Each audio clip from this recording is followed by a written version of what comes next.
వి digital news కి స్వాగతం. ముందుగా హెడ్లైన్స్.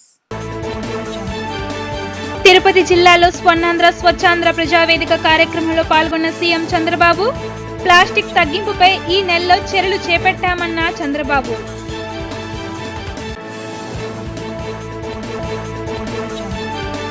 గన్నవరంలో ఎక్లాట్ హెల్త్ సొల్యూషన్ కార్యాలయాన్ని ప్రారంభించిన మంత్రి నారా లోకేష్. చిన్న నగరాల్లో కంపెనీలు రావడం అభినందనీయమని వ్యాఖ్య.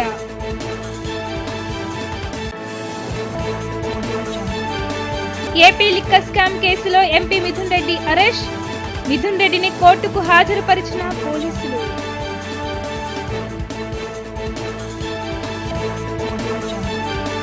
ప్రజలు తమ ఇళ్లలోని చెత్తను శుభ్రం చేసినట్లుగానే రాష్ట్ర రాజకీయాల్లోని మలినాలను ఊడ్చేయాలని సీఎం చంద్రబాబు పిలుపునిచ్చారు. నేర చరిత్ర కలిగిన నేతలు రాజకీయాల్లోకి వచ్చారని తెలిపారు. ఇంట్లో చెత్తను ఊడ్చినట్లు నేర చరిత్ర ఉన్న నేతలను ఊడ్చేయాలన్నారు. గత పాలకులు ప్రజల ఆరోగ్యాన్ని కూడా లెక్క చేయలేదని విమర్శించారు. అంతేకాక ప్రజల భూములను లాక్కునేందుకు ప్రయత్నించారన్నారు. తిరుపతి జిల్లాలో పర్యటించిన చంద్రబాబు రేణుగుంట మండలం తూకివాకంలో ఘనవ్యర్థాల నిర్వహణ కేంద్రాన్ని పరిశీలించారు. పోలీస్ పరేడ్ మైదానంలో నిర్వహించిన స్వర్ణాంధ్ర స్వచ్ఛాంధ్ర ప్రజావేదిక కార్యక్రమంలో పాల్గొని మాట్లాడుతూ ఇటీవల కేంద్రం ప్రకటించిన స్వచ్ఛ సర్వేక్షణ్ సహా పలు విభాగాల్లో రాష్ట్రంలోని నగరాలకు అవార్డుకు రావడం పట్ల సంతోషం వ్యక్తం చేశారు. మానవ జాతితో పాటు పర్యావరణానికి పెనుసవాలుగా తయారైన ప్లాస్టిక్ వాడకాన్ని వీడుదామని ప్రజలకు పిలుపునిచ్చారు. పవిత్ర క్షేత్రమైన తిరుపతిని దేశంలోని ఆదర్శ నగరంగా తీర్చిదిద్ది సొంత ప్రాంత రుణాన్ని తీర్చుకుంటాను అని ఉద్ఘాటించారు. తిరుపతిని సర్క్యులర్ ఎకనామీకి కేంద్రంగా, నాలెడ్జ్ హబ్ గా, డెస్టినేషన్ వెడ్డింగ్స్ కు కేంద్రంగా అభివృద్ధి చేస్తామన్నారు. రాష్ట్రాన్ని క్వాంటమ్ వాలీగా, గ్రీన్ హైడ్రోజన్ హబ్ గా అభివృద్ధి చేసి ఉపాధి అవకాశాలు కల్పించే బాధ్యత తాను తీసుకుంటాను అని స్పష్టం చేశారు. రాష్ట్రంలో రాజకీయ ముసుగులో ఉన్న నేర చరిత్రలన్నీ ఏరిపారేసే బాధ్యత ప్రజలు తీసుకోవాలని కోరారు. P4 లో భాగంగా గుర్తించిన 2 కుటుంబాలను మార్గదర్శులు దత్తత తీసుకోగా వారిని సీఎం అభినందించారు. మరింత మంది మార్గదర్శులు ముందుకు వచ్చి అట్టడుగున ఉన్న కుటుంబాలను ఆదరించాలని కోరారు. మొన్నే government of India Swachh Bharat మిషన్లో మన రాష్ట్రం అగ్రస్థానంలో నిలిచాం. స్వచ్ఛ సర్వేక్షణలో 5 అవార్డులు సాధించి దేశానికే ఒక ఆదర్శంగా, ఒక మోడల్గా మనం వచ్చే పరిస్థితికి వచ్చాం. దీనికోసం పనిచేసినటువంటి పారిశుద్ధ కార్మికులు నా పక్కనే కూర్చున్నారు. వారే దీనికి కారకులు. ఈ అవార్డులకు కూడా వారే కారకులు. అధికారులను కూడా అభినందిస్తున్నాం. ప్రజల్లో కూడా చైతన్యం వచ్చింది. వాళ్ళందరినీ మనస్ఫూర్తిగా అభినందిస్తున్నా. ఒక మాటలో చెప్పాలంటే వీళ్లే నిజమైనటువంటి సమాజ సేవకులు అని చెప్పి మరొకసారి మీ అందరికీ విజ్ఞప్తి చేస్తున్నాను. ఈ నెలలో ప్లాస్టిక్ కాలుష్యాన్ని నిర్మూలించాలి. End plastic pollution. ఇది ఒక పెద్ద భూతం. ఇక్కడే ఒక భూతం వేషం వేసుకొని మా మిత్రుడు వచ్చాడు. ఒకసారి లేచి చూపేయండి. ఇదే ప్లాస్టిక్ భూతం. ఏ తమిళలో ఆ ప్లాస్టిక్ భూతానికి మీరందరూ కూడా బలైపోతారా అని మిమ్మల్ని అడుగుతున్నా. దీనివల్ల వాతావరణం కలుషితం అవుతుంది. మనకు క్యాన్సర్ రావడానికి కారణం ఈ ప్లాస్టిక్ అని చెప్పి నేను మీకు తెలియజేస్తున్నా. ఈరోజు మీరు ఒక్కసారి చూస్తే ఈ ప్లాస్టిక్ కూడా సింగిల్ యూజ్డ్ ప్లాస్టిక్ ఏళ్ల తరబడి వాడుతున్నాం. ఇది మట్టిలో కలవదు. భూమిలో పోతే ఎక్కడికక్కడ భూమి కూడా కలుషితం అవుతుంది. దీనివల్ల మొక్కలు కూడా మొలవు. ఇంకో పక్క మనం తినే తిండి ఈ ప్లాస్టిక్ కలిసి అక్కడి నుంచి మనందరికీ విషవాయువుల వల్ల శ్వాస సంబంధించిన వ్యాధులు వస్తున్నాయి. దేశానికి మీరు ఒక్కసారి చూస్తే తిరుపతి అనేది ఒక పవిత్రమైనటువంటి పుణ్యక్షేత్రం. ఒక భారతదేశం కాదు, విదేశాల నుంచి వెంకటేశ్వర స్వామి దర్శనానికి ఆశీస్సులకు వస్తారు. వచ్చినప్పుడు ఇక్కడ ప్లాస్టిక్ కానీ పరిశుభ్రత లేకపోతే దానిపైన మన మీద ఒక మంచి అభిప్రాయం ఉండే పరిస్థితి ఉండదు. అందుకే నేను ఒకటే ఆలోచించాను. ఈ రాష్ట్రాన్ని స్వర్ణాంధ్రప్రదేశ్గా తయారు చేయాలంటే ముందు స్వచ్ఛ ఆంధ్రప్రదేశ్ని సాధించే బాధ్యత మనందరిపైన ఉంది. అది జరగాలంటే సర్క్యులర్ ఎకానమీకి నాంది పలకాలి. ఇది కాకుండా ఈరోజు మీరు చూస్తే సర్క్యులర్ ఎకానమీకి నమూనాగా తూకివాకంలో ఒక బ్రహ్మాండంగా 300 ఎకరాల్లో ఒక పార్కే ఇండస్ట్రియల్ పార్క్ తయారు చేశాం. మనం వాడే నీళ్లన్నీ లిక్విడ్ వేస్ట్ మేనేజ్మెంట్ కింద అవన్నీ కూడా పరిశుభ్రం చేసి మళ్లీ పొలాలకు పంపించే పరిస్థితి వస్తుంది. రాజకీయాలు పూర్తిగా కలుషితం అయిపోయినాయి. నేర చరిత్ర కలిగిన వాళ్ళు రాజకీయాల్లోకి వచ్చారు. మొత్తం ప్రజల ఆస్తుల్ని కబ్జా చేసే పరిస్థితికి వచ్చారు. మీ ఆరోగ్యాన్ని కూడా లెక్క పెట్టుకోకుండా మీకు కీడు చేసే నాయకులు వచ్చారు. మీ ఇంట్లో చెత్త ఏ విధంగా అయితే క్లీన్ చేస్తున్నారో రాజకీయాల్లో ఈ మలినాన్ని కూడా శుభ్రం చేసే బాధ్యత మీ అందరిపైన ఉందని చెప్పి మరొకసారి విజ్ఞప్తి చేస్తున్నా. ఏం తమ్ముళ్ళు, నేర రాజకీయాలు మనకు అవసరమా అని మిమ్మల్ని అడుగుతున్నా. నేర రాజకీయాలను అడ్డుకోలేమా అని మిమ్మల్ని అడుగుతున్నా. ఆంధ్రప్రదేశ్ అభివృద్ధి కేవలం రాజధానికే పరిమితం కాకూడదని, ప్రతి నగరం డిజిటల్ గ్రోత్ ఇంజన్ గా ఎదగాలని మంత్రి నారా లోకేష్ ఆకాంక్షించారు. ప్రజల జీవితాల్లో సాంకేతికతను తీసుకురావడమే లక్ష్యమని ఆయన స్పష్టం చేశారు.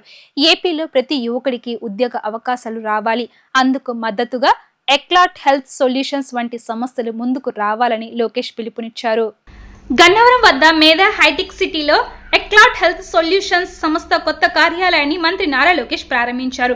అనంతరం మొక్క నాటారు. ఈ సందర్భంగా సంస్థ వ్యవస్థాపకులు కార్తిక్, స్నేహాలను మంత్రి అభినందించారు. ఈ సందర్భంగా మంత్రి నారా లోకేష్ మాట్లాడుతూ చిన్న నగరాల్లోకి కంపెనీలు రావడం అభినందనీయమన్నారు. ముఖ్యంగా విజయవాడ వంటి పట్టణాలకు ఇలాంటి సంస్థలు రావడం అభివృద్ధికి అద్దం పడుతుందని అన్నారు.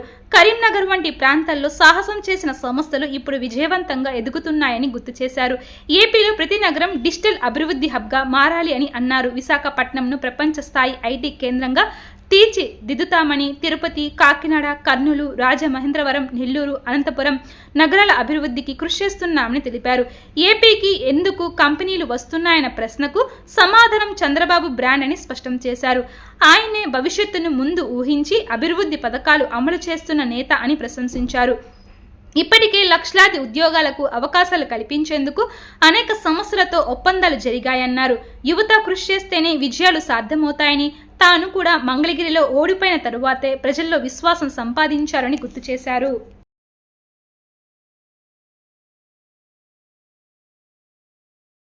I remember very well when Sneha told me back that they're going to Karimnagar, and it's really exciting to see the kind of ecosystem that they've built in Karimnagar.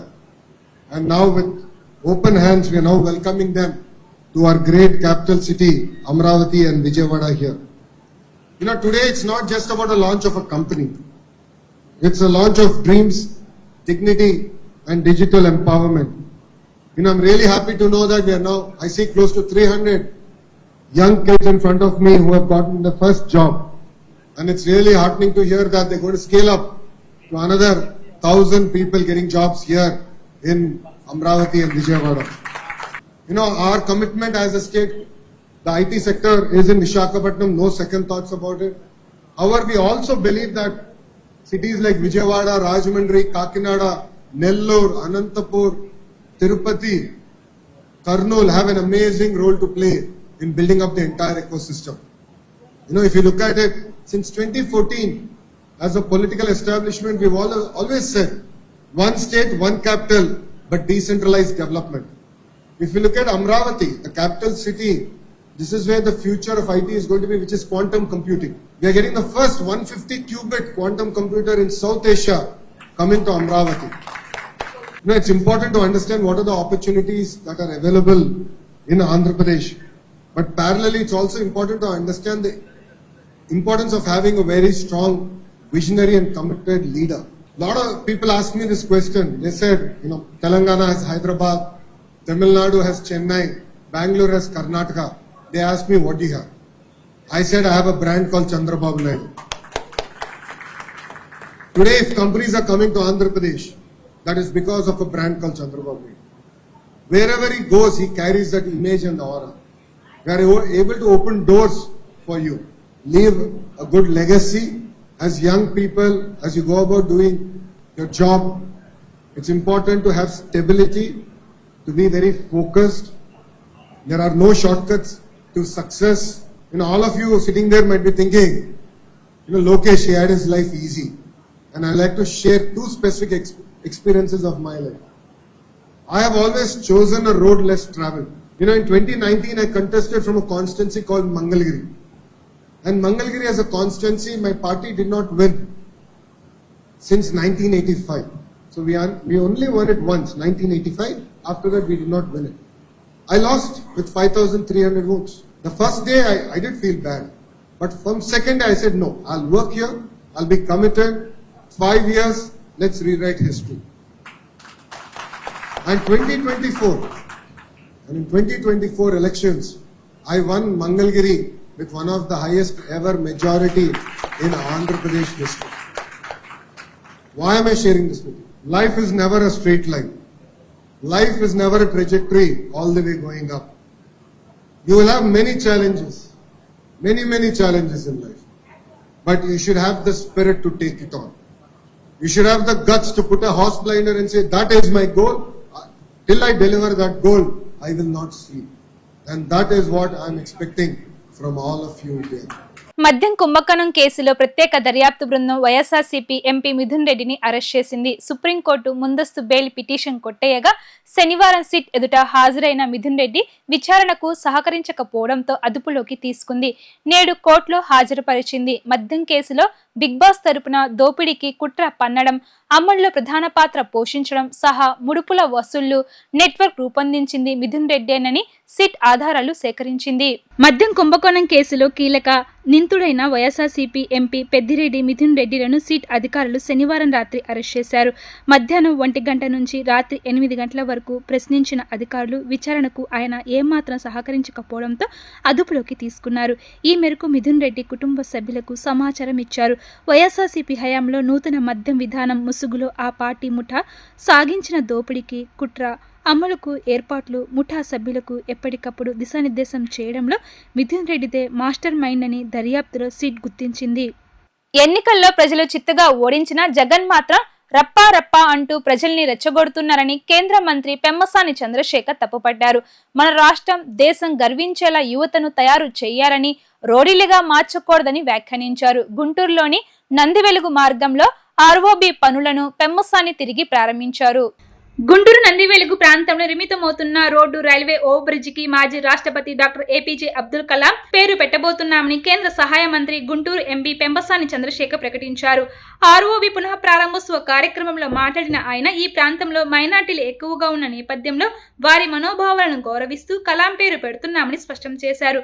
Pemmasani మాట్లాడుతూ అబ్దుల్ కలాం గారు విద్యా రంగానికి, దేశ అభివృద్ధికి మార్గదర్శకులు. వారి పేరు పెట్టడం వల్ల యువతకి స్ఫూర్తి లభిస్తుంది అని అన్నారు. ఆర్ఓబి త్వరలోనే పూర్తవుతుందని, ప్రజలకు ప్రయాణ సౌకర్యం కలుగుతుందని తెలిపారు. వైసీపీ నాయకత్వాన్ని ఉద్దేశిస్తూ పెమ్మసాని చంద్రశేఖర్ తీవ్ర వ్యాఖ్యలు చేశారు. రపా రపా సంస్కృతిని జగన్మోహన్ రెడ్డి ప్రోత్సహిస్తున్నారని, అది పిల్లలకు చెడు ప్రభావం చూపిస్తుందని హెచ్చరించారు. అదే విధంగా ఇవి చేసేటప్పుడు కూడా ఒకటి ఆలోచించాం, నేను నజీర్ గారు కూర్చొని వీటికి ఏం పేర్లు పెట్టాలి అని. అయితే ఇక్కడ ఉన్నటువంటి ప్రజల మనోభావాలు, నాకు కూడా అత్యంత ఇష్టమైన, అభిమానించే వ్యక్తి అయినటువంటి అబ్దుల్ కలాం గారి పేరు పెట్టాలి అని చెప్పి అనుకొని దీనికి అబ్దుల్ కలాం నందివెలుగు బ్రిడ్జ్ అనేటువంటి పేరు పెట్టాలని మేము ఒక నిర్ణయానికి వచ్చాం. అయితే మళ్ళీ ఇందులో ఏమి ప్రాసెస్లు ఉంటాయో నాకు తెలియదు, ఏ అనుమతులు తీసుకోవాలో తెలియదు, స్టేట్ గవర్నమెంట్ నుంచి కానీ సెంట్రల్ గవర్నమెంట్ నుంచి కానీ. అయితే ఒకవేళ ఇబ్బంది కనుక లేకపోతే, మేము సాధించగలిగేది కనుక అయితే ఎట్టి పరిస్థితుల్లో ఈ బ్రిడ్జికి అబ్దుల్ కలాం గారి పేరు పెడతామని మీ అందరికీ తెలియజేసుకుంటా ఉన్నాం. గత 5 సంవత్సరాల్లో ఈ ప్రాంతంలో ఒక డ్రైనేజ్ కానీ, ఒక రోడ్డు కానీ ప్రాపర్గా చేసిన దాఖలాలు లేవు.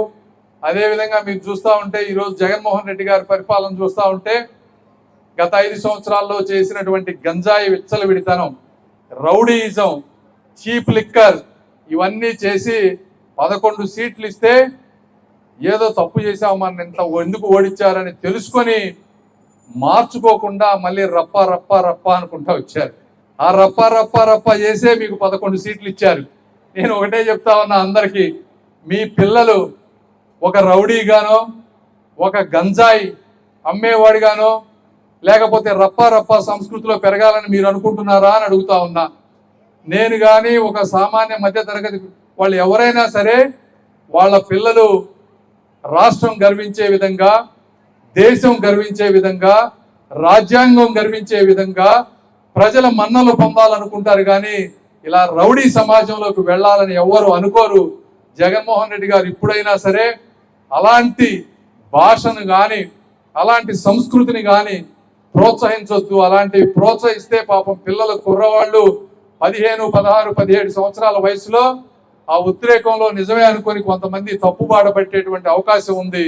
కాబట్టి అలాంటి సంస్కృతికి మీరు పరిష్కారం శాశ్వతంగా చరమగీతం పాడాలని కోరుకుంటూ ఈ విషయాల్ని ప్రజల్లోకి నిరంతరం తీసుకువెళ్ళి గత 5 సంవత్సరాల పరిపాలన గుర్తు చేయాలని కోరుకుంటూ మరొకసారి మీ అందరికీ కూడా మనస్ఫూర్తిగా అభినందనలు తెలుపుకుంటూ సెలవు తీసుకుంటున్నాను. Thank you. శాతవాహన కళాశాల వెంటనే పునః ప్రారంభించాలని శాతవాహన కళాశాల పరిరక్షణ కమిటీ నేతలు డిమాండ్ చేశారు. కళాశాల స్థలం అన్యక్రాంతం కాకుండా కాపాడాలి అని అడ్మిషన్స్ జరపాలని కోరారు. చుట్టుగుంట స్థలం 5 ఎకరాల 10 సెంట్ల స్థలాన్ని ప్రభుత్వం స్వాధీనం చేసుకోవాలని, ఆ స్థలంలో మరో ప్రభుత్వ కళాశాలను ప్రభుత్వమే నడపాలని వెల్లడించారు. శాతవాహన కళాశాల పరిరక్షణ కమిటీ ఆధ్వర్యంలో గాంధీనగర్ లో రౌండ్ టేబుల్ సమావేశం నిర్వహించడం జరిగింది. ఈ సందర్భంగా వారు మాట్లాడుతూ విజయవాడ నగరంలో పేద, బడుగు, బలహీన వర్గాల విద్యార్థులకు ఉన్నత విద్యను అందుబాటులోకి తేవాలనే ఉద్దేశంతో 1969వ సంవత్సరంలో శ్రీ దుర్గా మల్లేశ్వర ఎడ్యుకేషన్ సొసైటీ ఏర్పడింది అన్నారు. ఆ సొసైటీ ఆధ్వర్యంలో ఏడెడ్ విద్యా సంస్థగా శాతవాహన కళాశాల స్థాపించబడి నగరంలో ఒక ముఖ్యమైన విద్యా సంస్థగా పేరుగాంచిందన్నారు. వేలాది మంది విద్యార్థులు ఇక్కడ చదువుకొని ప్రయోజకులుగా తయారయ్యారన్నారు. అయితే సొసైటీ యాజమాన్యంలో కొంతమంది విద్యను అర్సద చేసి వారి స్వార్థ ప్రయోజనాల కోసం శాతవాహన కళాశాలను దాదాపు నాశనం చేశారన్నారు. వారి నిర్లక్ష్యం ఫలితంగా విద్యార్థుల సంఖ్య 2 అంకెల స్థాయికి చేరింది. చివరికి ఇంటి పేరు కస్తూరి వారు ఇంట్లో గబ్బిలల కంపు అన్నట్లు ఒకప్పుడు బాగా వెలుగొందిన విద్యా సంస్థ నేడు ఈ దీనస్థితికి చేరిందన్నారు. సొసైటీ ఆస్తుల విషయంలో జరిగిన అక్రమాలపై విచారణ జరిపి చట్టపరమైన చర్యలు తీసుకోవాలని తెలిపారు. ఇవి ప్రజల ఆస్తులని, ప్రభుత్వ ఆస్తి ప్రభుత్వం స్వాధీనం చేసుకోవాలన్నారు. ప్రభుత్వమే మరో విద్యా సంస్థకు ఈ స్థలంలో నిర్వహించాలని, అందుకోసం జరిగే ఈ ఉద్యమంలో ప్రజాతంత్రవాదులు అందరూ కలిసి రావాలని విజ్ఞప్తి చేస్తున్నామన్నారు. అర్బన్ ల్యాండ్ సీలింగ్ ప్రకారం ఈ భూమి అమ్మినటువంటి వాళ్ళకి కాదు అనేటువంటిది ఎప్పుడోనే ఒక తీర్పు వచ్చింది. తర్వాత సొసైటీ ఈ ఆస్తి మాది అని చెప్పి కూడా అర్బన్ ల్యాండ్ సీలింగ్లో డిక్లరేషన్ ఇవ్వడం జరిగింది. అప్పుడు అర్బన్ ల్యాండ్ సీలింగ్ అథారిటీస్ విచారించి ఏం చెప్పారన్నట్లయితే ఇది సొసైటీ భూమేను, కానీ సొసైటీ కనుక ఈ ఆస్తిని ఎవరికన్నా అన్యాక్రాంతం చేయాలన్నా, అమ్మాలన్నా, బహుకరించాలన్నా ప్రభుత్వ అనుమతితోనే చేయాలి తప్పితే వీళ్ళంతటా వీళ్ళు చేయడానికి వీలు లేదు అని కూడా ఒక తీర్పు చెప్పడం జరిగింది. మరి అటువంటప్పుడు దీన్ని వెనక్కి ఇచ్చేస్తాం, మేము మాది కాదు, ఎవరైతే మాకు అమ్మారో వాళ్ళదేనని చెప్పి చెప్పడంలో ఆ సొసైటీకి కూడా హక్కు లేదు అనేటువంటిది కూడా మనం గమనించాల్సినటువంటి అవసరం ఉంది. సొసైటీ నేను కాలేజీని నిర్వహించలేని పరిస్థితిలో ఉన్నానంటే ఈ భూమిని ప్రభుత్వానికన్నా ఇచ్చేయాలి, లేకపోతే ప్రభుత్వం అనుమతితో ఏదైనా చేయాలి తప్పితే వాళ్ళ ఇష్టారాజ్యం వచ్చినట్లు ఏం చేయడానికి వీలు లేదు అనేది కూడా స్పష్టమైనటువంటి తీర్పులు ఉన్నాయి. కానీ ఈ తీర్పులన్నిటికీ వ్యతిరేకంగా మరి అప్పుడు కార్యదర్శి చెప్పి ఎవరైతే లోక్ అదాలత్లో డిగ్రీ పొందారో ఆయన ఏం చెప్పారంటే మళ్ళీ హైకోర్టులో రిట్టేశారు. ఆ సంతకాలు నేను పెట్టలేదు, నాకు తెలియదు అని చెప్పి ఆ లోక్ అదాలత్ డిగ్రీని సెటిసైడ్ చేయడం జరిగింది.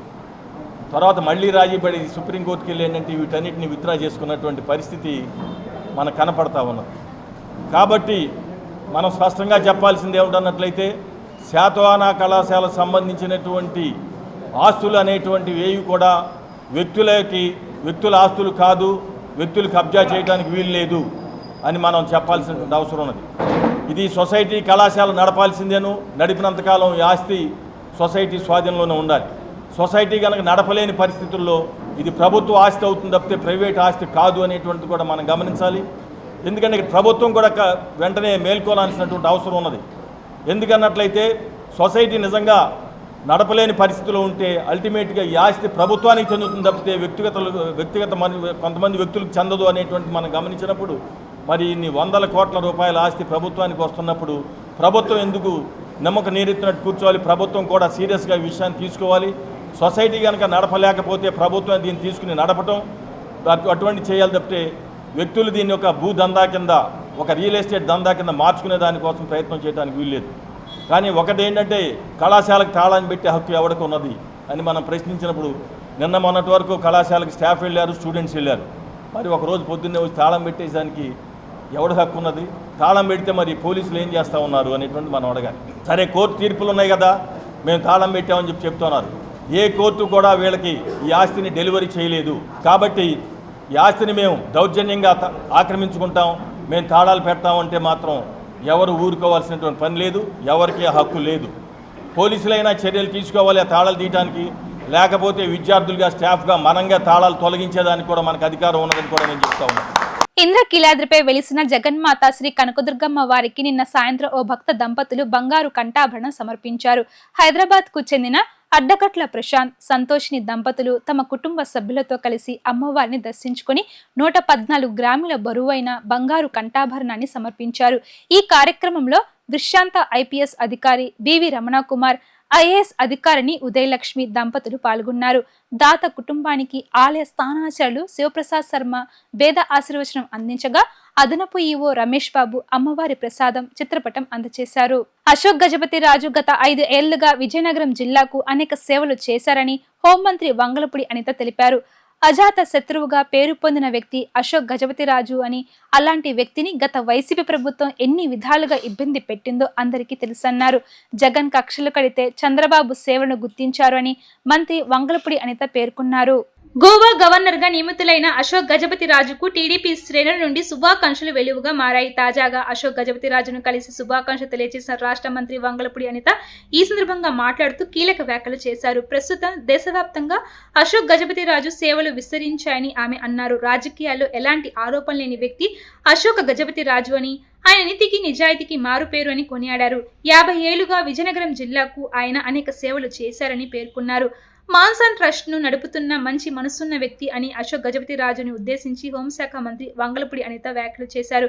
గత వైసీపీ ప్రభుత్వ హయాంలో ఆయన పైన కొనసాగిన వేధింపులను గుర్తు చేసిన వంగలపూడి అనిత, అజాత శత్రువుగా పేరున్న అశోక్ గజపతి రాజును గత వైసీపీ ప్రభుత్వం ఎన్ని విధాలుగా ఇబ్బంది పెట్టిందో అందరికీ తెలుసన్నారు. ఆ రోజు ఆయన చాలా బాధపడ్డారని, ఆయన బాధను తాను స్వయంగా దగ్గరుండి చూశానని అన్నారు. వైఎస్ జగన్ కక్ష సాధింపు చర్యలతో కేసులు పెట్టి వేధించాడని ఆమె అన్నారు. ఈ రోజు విజయనగరం జిల్లానే కాదు, రాష్ట్ర వ్యాప్తంగా ఉన్న తెలుగు ప్రజలు, అదేవిధంగా ప్రపంచ వ్యాప్తంగా ఉన్న తెలుగు ప్రజలు అందరూ కూడా ఈ రోజు అశోక్ గజపతి రాజు గారికి కేంద్ర ప్రభుత్వం, అదేవిధంగా రాష్ట్ర ప్రభుత్వం గుర్తించి ఈ రోజు గోవా గవర్నర్ గా నియమించడం పట్ల హర్షాన్ని వ్యక్తం చేసే పరిస్థితి. సాధారణంగా ఏదైనా నాయకుడికి ఎంతో కొంత నెగిటివిటీ అని ఉంటుంది, ఎంతో కొంత నెగిటివిటీ ఉంటది ఈ రాజకీయంలో మనం ఇన్ని సంవత్సరాలు పనిచేసిన తర్వాత. కానీ 50 సంవత్సరాలుగా రాజకీయ ప్రస్థానంలో ఉండి ఎక్కడా కూడా ఒక చిన్న మరక కూడా లేకుండా, నింద కూడా లేకుండా కడిగిన ముత్యంలా ఉన్న మా అశోక్ గజపతి రాజు గారికి నిజంగా గోవా గవర్నర్ గా నియమించడం నిజంగా చాలా ఆనందం. నిజంగా ఈ రోజు ఆయన చూస్తా ఉంటే ఒక నీతికి నిజాయితీకి నిలువద్దంలా మనకు కనిపిస్తారు. అట్ ద సేమ్ టైం ఒక కమిట్మెంట్ కి నిలువటద్దంగా కనిపిస్తారు. ఏ రోజైనా ఏదైనా ఒక తప్పుడు పని చేయడానికి ఎవరైనా వచ్చినా కూడా రావడానికి కూడా భయపడే రాజకీయ నాయకుడు ఎవరైనా ఉన్నారంటే అది అశోక్ గజపతి రాజు గారి పేరు చెప్పుకోవాలి. కనీసం సార్ చిన్న రికమెండేషన్ తో పని అయిపోతుంది సార్, ఒక మాట చెప్పండి అంటే ఆయన నోట్ల నుంచి వచ్చే పని ఏంటంటే, నేను రికమెండ్ చేసి మీకు చెప్తే మీకు వచ్చేస్తే రావచ్చు, కానీ అర్హత కలిగిన వాడు నష్టపోతాడు కదా, అలా నష్టపోకూడదు ఈ ప్రజాస్వామ్యంలో అని ఇంత నిక్కచ్చిగా 50 సంవత్సరాలు కూడా రాజకీయం చేయటం అనేది ఒక ఎత్తు అయితే, అదే 50 సంవత్సరాలు విజయనగరం ప్రజలకు ఎంతో సేవ చేసి రాజరికంలో ఉన్నప్పటికీ కూడా ఎక్కడా కూడా ప్రజలకి దూరం చేసుకోకుండా ప్రజలకు అతి దగ్గరగా ఉండి ఆ ఫ్యామిలీ ఈ రోజు విజయనగరంలో ఇన్ని విద్యా సంస్థలు గాని, మానసాస్ ట్రస్ట్ గాని ఇవన్నీ నడిపిస్తూ ప్రజలకు అతి దగ్గరగా ప్రజలకు సేవ చేసుకున్న ఒక మంచి మనసున్న వ్యక్తి అశోక్ గజపతి రాజు గారు. ఈ రోజు తన కుమార్తెను ఈ రోజు మొన్న ఎలక్షన్స్ లో నుంచోబెట్టడం అనేది చాలా డేర్ స్టెప్ అన్నమాట. అంత పెద్ద కుటుంబం నుంచి వచ్చిన తర్వాత కూడా తన కుమార్తెను తీసుకొచ్చి ఎలక్షన్ లో నుంచోబెట్టి ఎలక్షన్ లోని గెలిపించుకొని ఈ రోజు తన ఎమ్మెల్యేగా, ఈ రోజు ఒక శాసనసభ్యురాలుగా ఆవిడని అసెంబ్లీకి పంపించడం. అజాత శత్రువు అంటారు అశోక్ గజపతి రాజు గారిని ఎవరైనా. అటువంటి అజాత శత్రువు అశోక్ గజపతి రాజు గారి మీద కూడా లాస్ట్ గవర్నమెంట్ లో జగన్మోహన్ రెడ్డి ఏ విధంగా టార్గెట్ చేశాడో మీ అందరికీ తెలుసు. నేను చూశానండి, స్వయంగా నేను చూశాను. ఇదే బంగ్లాకి 2-3 సార్లు నేను రావడం జరిగింది. ఏ రోజు కూడా మనిషి మొహంలోని ఆ శాంతియుతంగా ఉండే మనిషి ఎందుకు ఇలా జరుగుతుంది అని ఒక బాధపడ్డారా తప్ప ఆందోళన ఎక్కడ చెందల. అంటే ఈయన ఏదో ఒక స్పెషల్ ఎజెండాతో వచ్చారు,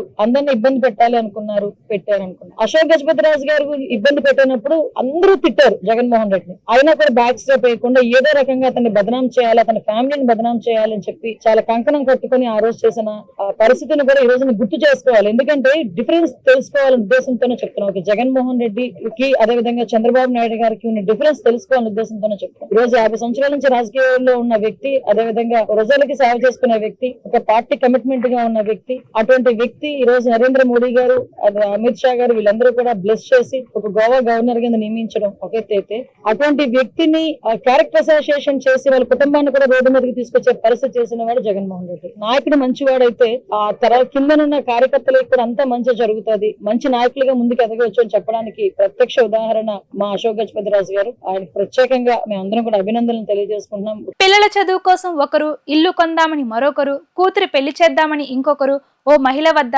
చీటీ పాటలు కట్టారు. సుమారు 200 మంది నుంచి దాదాపు 6 కోట్లు కట్టించుకుంది. ఆ సొమ్ముతో పరారైన ఘటన నగరంలో రామలింగేశ్వర్ నగర్ లో వెలుగులోకి వచ్చింది.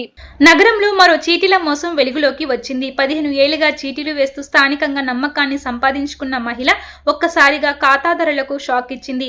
5 కోట్లకు పైగా టోకరా వేసిందని బాధితులు ఆవేదన వ్యక్తం చేస్తున్నారు. రామలింగేశ్వర నగర్కు చెందిన కోటేశ్వరమ్మ ఈ చీటీల వ్యవహారంలో బాధితులను మోసం చేసింది. ఈ సందర్భంగా బాధితులు మాట్లాడుతూ 5 లక్షల చీటీ పాట కట్టానని, గడువు ముగిసి 3 నెలలు అవుతుందని, ఈ వారంలో ఇస్తానని నమ్మించి కుటుంబంతో పరారైందని ఆగ్రహం వ్యక్తం చేశారు.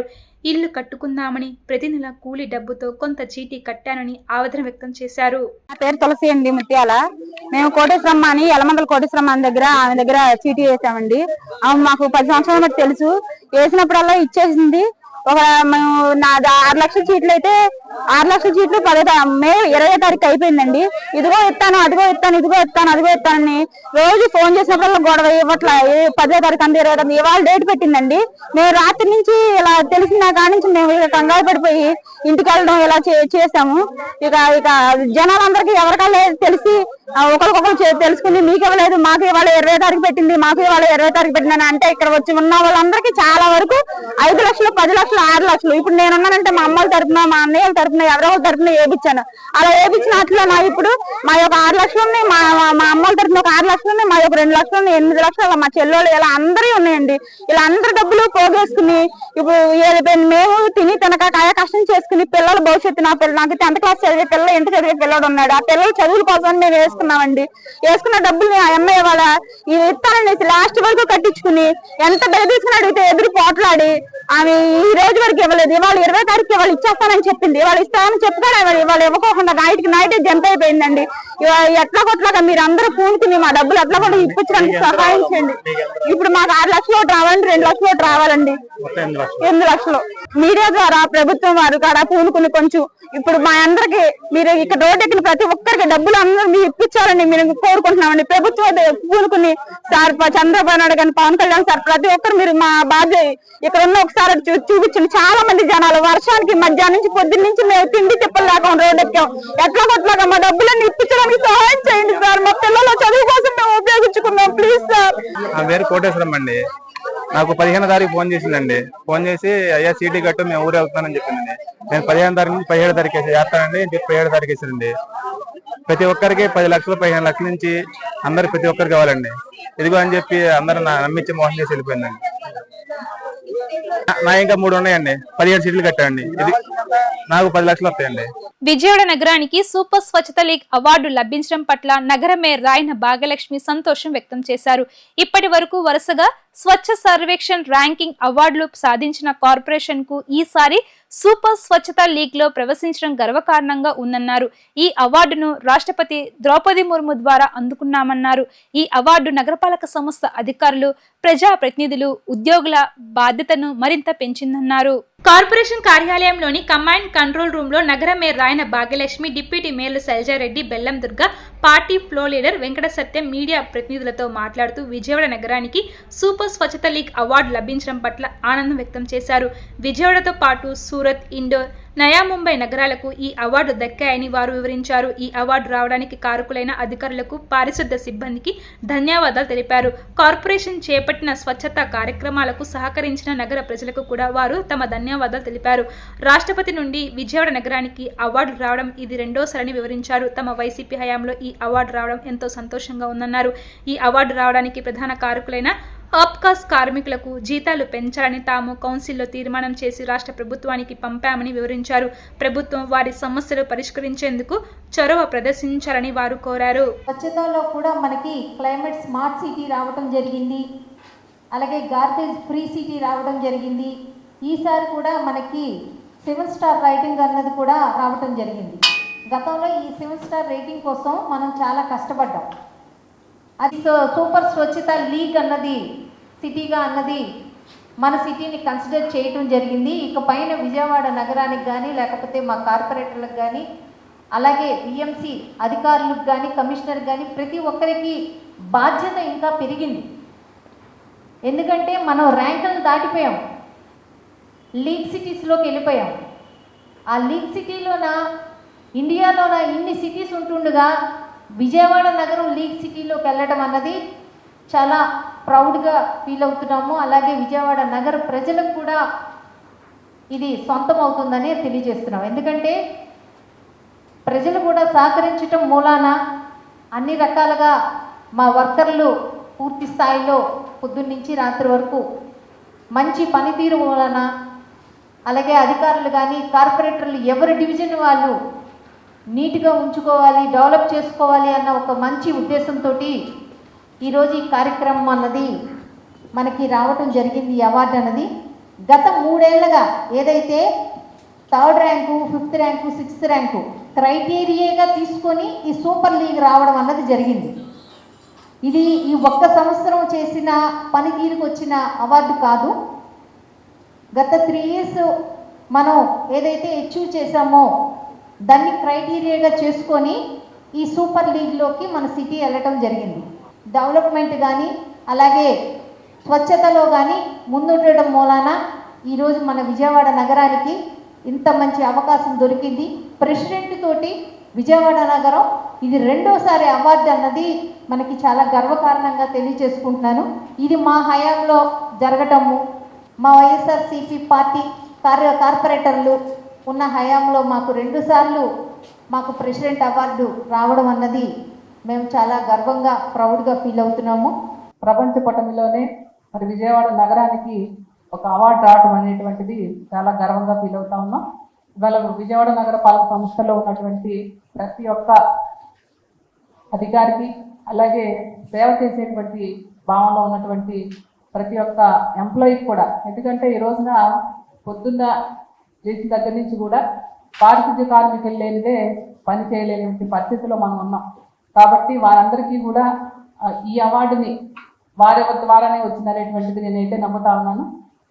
గతంలో చూసాం మన విజయవాడ నగరానికి ఈ ముందు జరిగినటువంటి అవార్డులు కాకుండా మరి ఈ సంవత్సరం కూడా రావడం అనేటువంటిది చాలా సంతోషం. మా కార్పొరేటర్లు కూడా దీంట్లో ప్రత్యేకమైన భాగం. ఎందుకంటే ఉదయం లేచిన దగ్గర నుంచి కార్పొరేటర్ల డివిజన్లో అక్కడ బాగోలేదు, ఇక్కడ బాగోలేదు అంటే దగ్గరుండి పని చేయించి మరి వాళ్ళకు కూడా ఈ క్రెడిట్ దక్కుతుందని తెలియజేసుకుంటూ మరి రానున్న రోజుల్లో కూడా విజయవాడ నగర ప్రజలు ఇంకా సహకరించాలని కోరుకుంటూ మేమంతా ఒక సమిష్టిగా నిర్ణయాలు తీసుకొని అధికారికి తెలియజేసి వాళ్ళందరూ కృషితో ఈ రోజున మొట్టమొదట రామనాథ్ కోవింద్ గారి చేతుల మీదుగా, రెండోసారి ఇన్స్ట్రక్టర్, మూడోసారి మొన్న ద్రౌపది ముర్ము గారి చేతి మీద అవార్డు తీసుకుంటూ విజయవాడ నగరం రావడం ఎంతో సంతోషంగా ఉంది. ఇందాక అవార్డు కంటే దాటి లీగ్ మీద దీంట్లో కూడా విజయవాడ రావడం అనేది గర్వకారణం. ఈ సందర్భంగా ప్రభుత్వానికి కూడా విజ్ఞప్తి చేస్తున్నాం.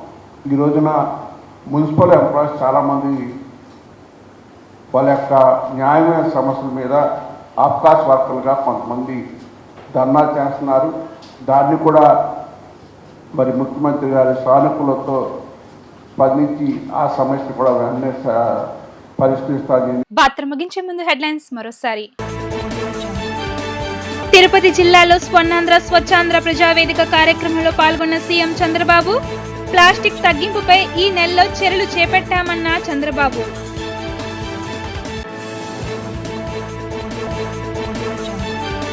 గన్నవరంలో ఎక్లాట్ హెల్త్ సొల్యూషన్ కార్యాలయాన్ని ప్రారంభించిన మంత్రి నారా లోకేష్, చిన్న నగరాల్లో కంపెనీలు రావడం అభినందనీయమని వ్యాఖ్య.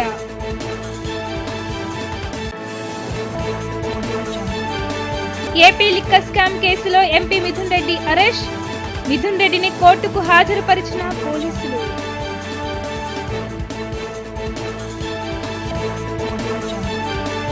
ఇవి ఇప్పటి వరకున్న అప్డేట్స్. కీప్ వాచింగ్ వి డిజిటల్ న్యూస్.